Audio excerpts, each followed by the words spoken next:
bisa saja ini menghadap ke arah kiblat sana untuk sujud atau untuk sholat juga bisa ya. Dan ternyata seperti ini lantai.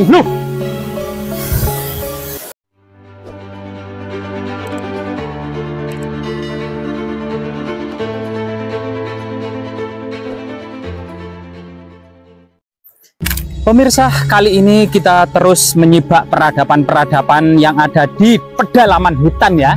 Dan di sini kita akan menyaksikan sebuah tebing curang yang seakan-akan semacam lembah tersembunyi ya, penuh dengan pohon bambu ketung, sungai-sungai, sumber-sumber mata air gitu ya. Nah ini, kita lewat mana ini ya? Lewat sini ya, mencolot ya kita ya. Nah ini, melompat sini. Nah ini ada bambu ini. Coba kita, nah rencananya kita akan mencoba selain mencari fragmen-fragmen tembikar sebagai tanda perkampungan kuno ya, atau mungkin asrama para pertapa di masa-masa kuno, juga kita akan bisa menyaksikan di arah sana itu sebuah panorama alam yang sangat indah, yaitu air terjun ya. Nah, coba kita ke sana.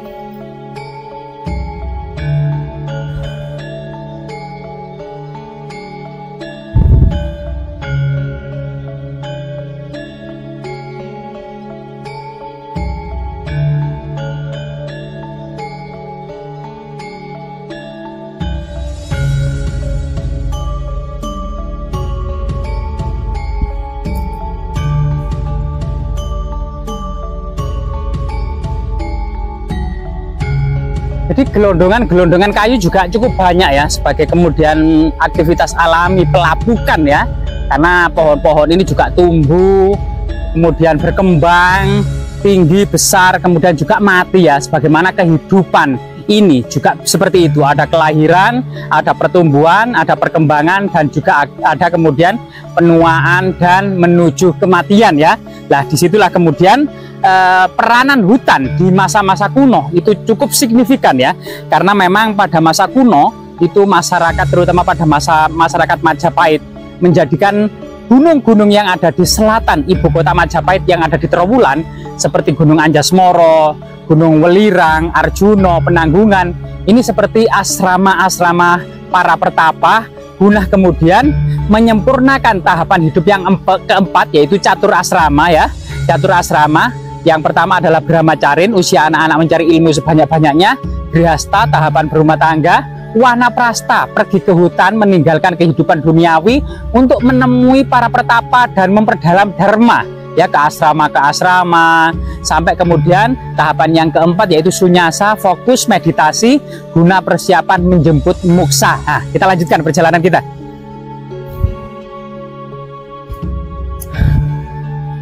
Mungkin beberapa fosil kayu itu juga mungkin tergeletak ya di area-area ini ya.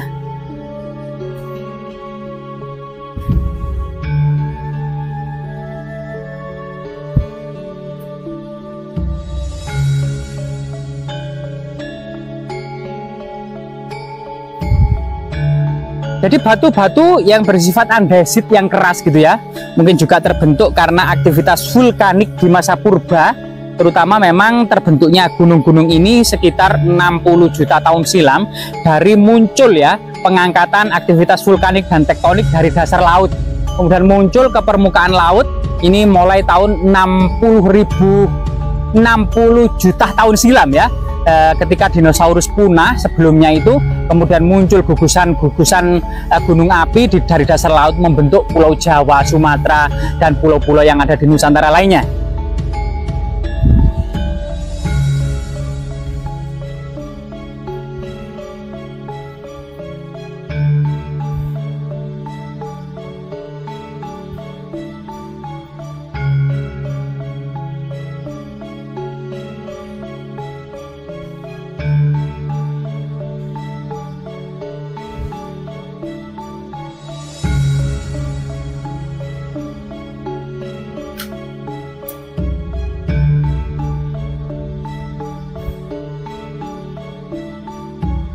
Nah, di sini kita juga bisa melihat lapisan-lapisan tanah ya, mulai dari yang bawah yang lebih terang, kemudian lebih kehitaman, dan di sini ada lapisan humus ya, paling atas yaitu lapisan-lapisan stratifikasi dari lapisan batuan tanah ini.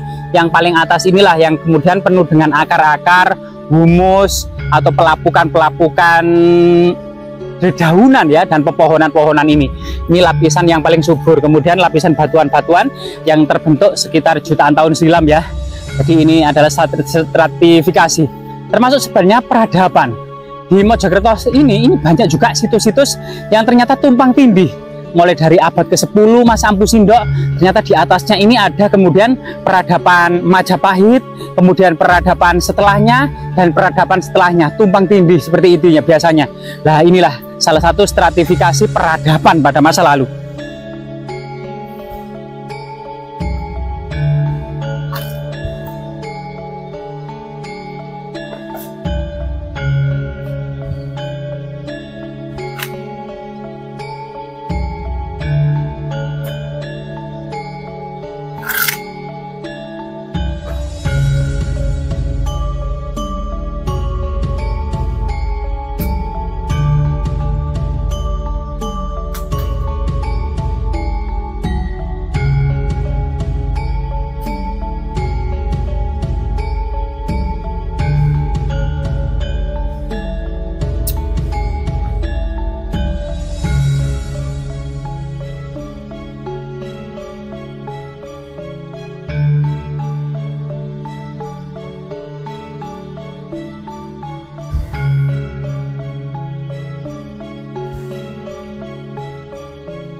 Nah, jadi di belakang kita ini salah satu kemudian khazanah potensi alam yang sangat luar biasa sekali. Sungai yang begitu indah mengalir di celah-celah batu, kemudian air terjun yang sangat menakjubkan ya. Dan potensi alam ini tidak terlepas dari kisah dan cerita-cerita yang ada di desa ini, bahwasanya air terjun ini juga semacam istana ya, atau rumah bagi makhluk gaib, sebagaimana cerita rakyat atau folklore yang berkembang di desa ini. Ada seorang wanita cantik yang masih muda dan masih perawan menunggu air terjun ini, yang kemudian masyarakat menghubungkan dengan keturunan dari Nyai Blorong ya, dan termasuk mungkin keturunan dari Nyai Lolo Kidur. Itu adalah cerita atau folklore yang berkembang di tengah-tengah masyarakat. Coba kita semakin mendekat ke air terjun.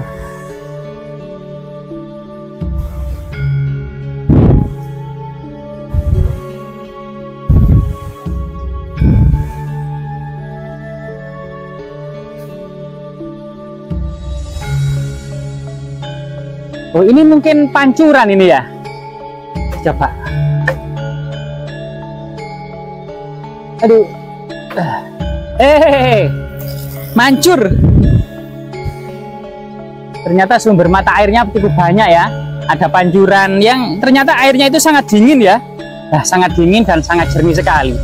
Dari sumber mata air yang keluar dari celah-celah batu yang ada di atas ini. Nah, ini. Ini air mineral ini, langsung loh, bening sekali ya. Nah, ini dari sana, dari atas sana. Ayo kita lanjutkan perjalanan kita.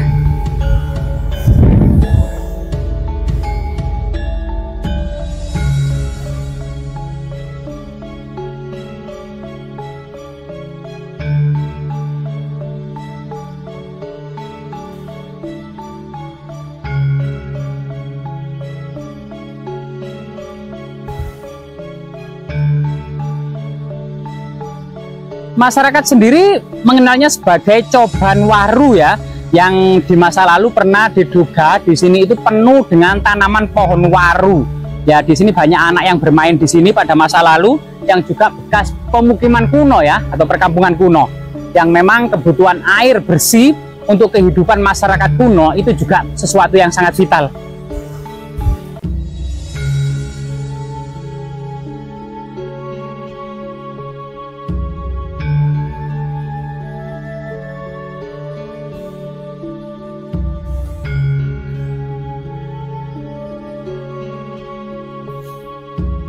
Nah, ini salah satu jenis batuan yang ada di sini ya. Nah, ini batuannya itu cukup antik gitu ya.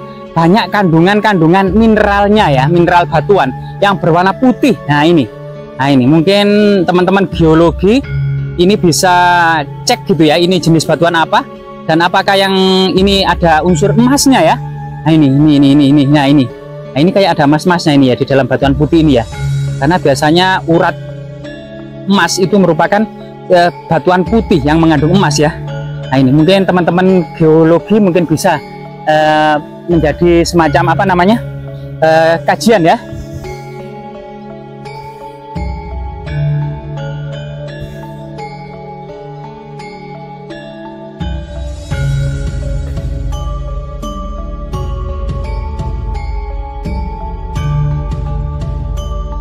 Jadi akses menuju ke air terjun ini nanti hari Selasa ya, 2 hari lagi akan launching. Artinya memang air terjun ini dibuka untuk umum. Teman-teman bisa menghubungi loket pendakian Mountain Alap-Alap. Jika ke kanan itu menuju puncak Gunung Alap-Alap. Jika naik lurus ke selatan ini menuju Coban Waru ini. Kira-kira perjalanan jalan kaki sekitar 30 menit ya, ada ya 20 sampai 30 menit. Dan sangat rekomendasi bagi anak-anak, perempuan, orang-orang tua juga jalannya sudah sangat recommended. Sehingga kemudian dari Bundaran Pacet atau Kota Pacet menuju Alap-Alap atau pendakian Dawuan Mountain Alap-Alap ini sekitar 2 km. Terletak di Dusun Podorjo, Desa Sajen, Kecamatan Pacet, Kabupaten Mojokerto, Jawa Timur. Nah, ini keindahannya ya, sangat indah sekali ya.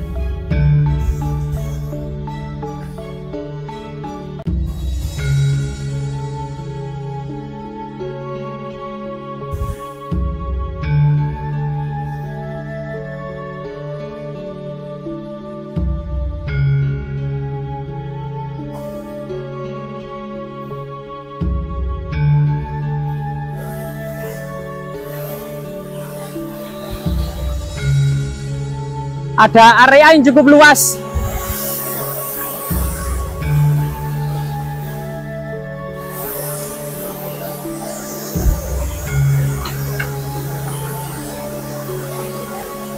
Luar biasa ya, karunia Tuhan yang patut kita syukuri ya, potensi alam yang sangat luar biasa sekali.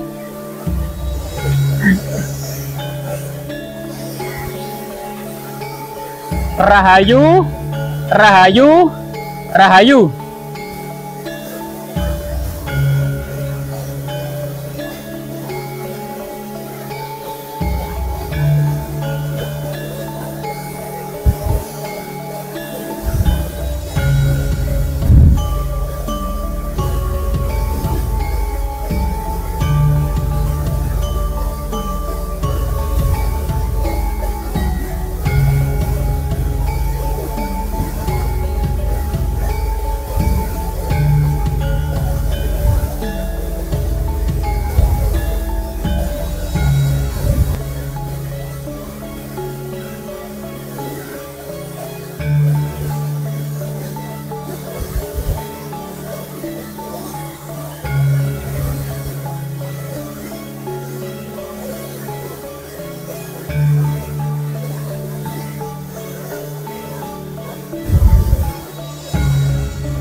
Jadi pemirsa, memang suasana mistisnya cukup kental juga ya. Selain kemungkinan memang dahulu pernah menjadi semacam pemukiman masyarakat kuno ya, semacam juga pemukiman awal masyarakat prasejarah, atau juga menjadi lokasi pertapaan ya pada masa kuno gitu ya. Karena memang ada guanya di sana gitu ya. Itu kemungkinan ada gua jika ke arah sana, dan gua ini terletak di samping dari air terjun ini. Dan memang legenda-legenda dan cerita-cerita folklore yang ada di masyarakat dihubungkan dengan pertapaan dari Putri Nyai Blorong ya, Nyai Blorong. Dan coba kita ke sana gitu ya, lebih dekat ke air terjun. Mungkin ada beberapa tinggalan yang mungkin ada tersisa di sekitar air terjun.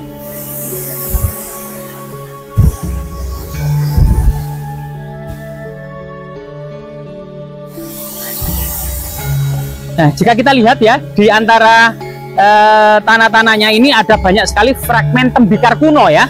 Banyak sekali fragmen tembikar kuno di area ini. Apa ini? Oh, biji ya. Nah, ini.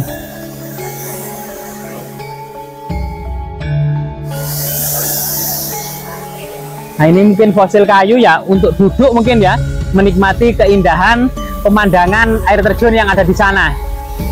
Sangat indah sekali. Coba kita lebih mendekat ya.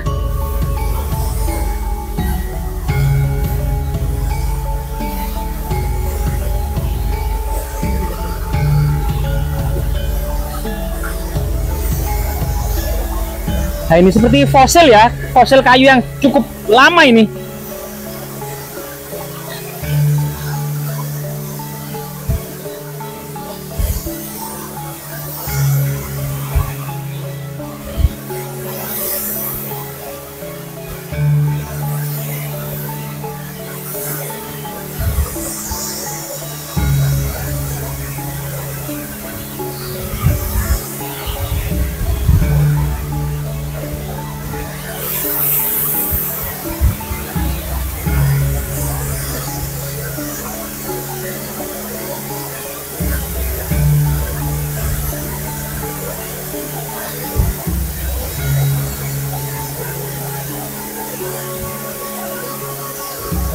Jadi di sini itu ada jejak ya, jejak mungkin pertapaan ya. Nah, ini ada batu ya, batu yang rata gitu ya, yang kemungkinan untuk tempat duduk para pertapa ya.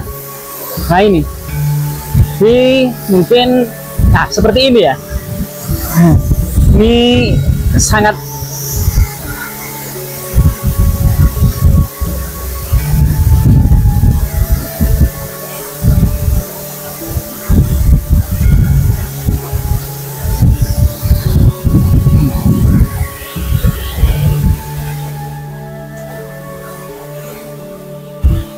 bisa saja ini menghadap ke arah kiblat sana untuk sujud atau untuk sholat juga bisa ya. Dan ternyata seperti ini lantainya. Loh, ada sesuatu. Ini mungkin kamera bisa didekatkan. Apa ini ya?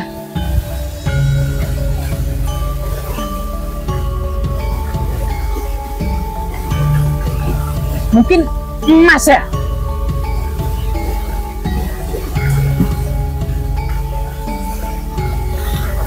Mungkin emas, dan kita di sini tujuannya tidak mengambil apa-apa ya.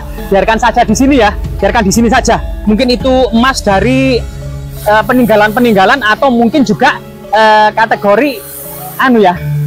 Nggak tahu ya. Kita mungkin dari dunia lain juga ya. Nah, kita langsung pergi saja. Kita pulang.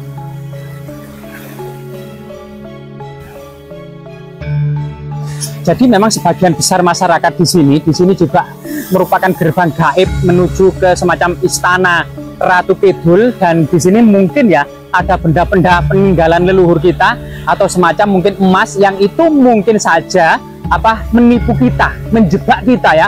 Itu mungkin jebakan atau tipuan, dan kita tidak niat untuk mengambil apa-apa, dan kita langsung pulang saja. Semoga aktivitas kita bermanfaat.